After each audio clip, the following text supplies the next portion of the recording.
Ang kwento ng pagmamahalan ni Orpheus at Eurydice ay isa sa mga pinakasikat na alamat sa mitolohiyang Griego at puno ito ng mga emosyon at aral tungkol sa pag-ibig, pagkawala at paghihirap.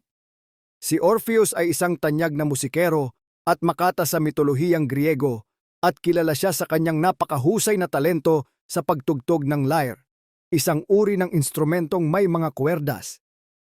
Ang kanyang musika ay may kakayahang magpalambot ng puso ng kahit mga hayop, mga puno at mga bato. Siya ay anak ni Apollo, ang Diyos ng araw, musika at propesiya, kaya't hindi nakapagtataka ang kanyang kahusayan sa sining ng musika.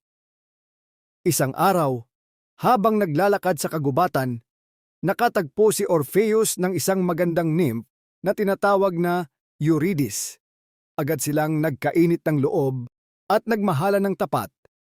Ang pagmamahalan nila ay isang uri ng walang katapusang pag-ibig na tila walang makakahadlang at nang sila'y magkasama, para bang ang buong mundo ay nagsasaya para sa kanila. Ngunit ang masalimuot na kapalaran ay hindi nagtatapos sa kaligayahan. Habang si Eurydice ay naglalakad sa kagubatan isang araw, siya ay tinukso ng isang ahas at tinuklaw siya sa paa. Sa mabilis na pagkalaso ng kagat, namatay si Eurydice. Ang kalungkutan ni Orpheus ay hindi matatawaran. Sa sobrang lungkot at galit, iniwasan ni Orpheus ang mga kababaihan at naging mapait sa lahat ng tao. Ngunit hindi siya nawala ng pag-asa sa muling pagsasama nila ni Eurydice. Hindi matitinag si Orpheus sa kanyang layuning mabuhay muli si Eurydice. Nagdesisyon siyang bumaba sa ilalim ng mundo, sa kaharian ng mga patay na pinamumunuan ni Hades at Persephone. Dinala ni Orpheus ang kanyang lyre at nagpatugtog ng isang napakagandang awit na pumukaw sa mga puso ng mga Diyos at Diyosa sa ilalim ng mundo. Dahil sa kanyang makapangyarihang musika, nakumbinsin niya si Hades at Persephone na ibalik si Eurydice sa kanya. Tinanggap ng mga Diyos ng ilalim ng mundo ang kanyang kahilingan, ngunit may isang kondisyon.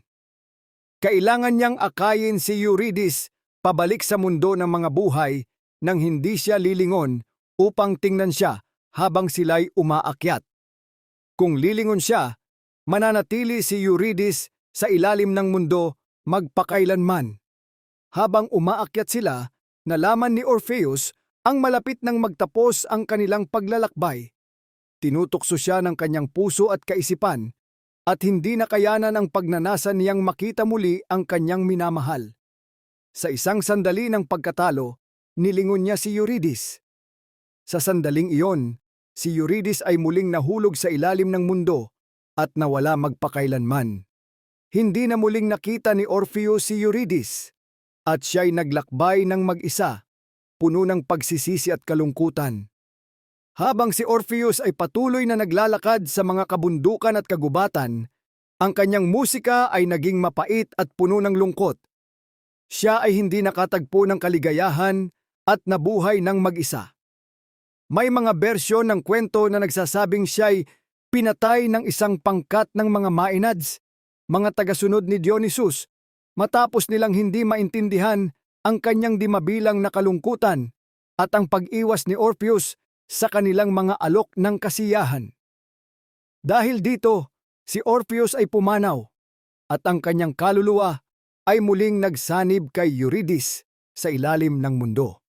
Ang kwento ni Orpheus at Eurydice ay isang trahedya na nagpapakita ng mga sakripisyo ng pag-ibig, ang kahalagahan ng tiwala, at ang hindi maiiwasang kapalaran ng tao. Isinasalaysay nito ang kabiguan ng isang tao sa paghahanap ng kaligayahan at pagkakaroon ng pananampalataya sa mga bagay na mahirap makamtan. Ang aral na maaaring makuha rito ay ang hindi paghiling ng muling pagkakataon kapag ang isang bagay ay nawala na, at ang pag-aalaga sa mga bagay na mayroon ka habang nariyan pa. Ang kwento ng pagmamahalan nina Orpheus at Eurydice ay nagpapaalala sa atin na ang mga desisyon at aksyon natin ay may malalim na epekto sa ating buhay at sa buhay ng mga mahal natin sa buhay. Kung na-inspire ka sa kwento ng pagmamahalan nina Orpheus at Eurydice. Mag-subscribe na para mas marami pang kwento ng mitolohiya ang iyong matutunan. I-click ang bell icon para maging updated sa mga susunod pang videos tungkol sa mitolohiya at mga kwentong puno ng emosyon. Tingnan mo rin ang iba pang mga video ko na tungkol sa mga makasaysayang kwento at mito.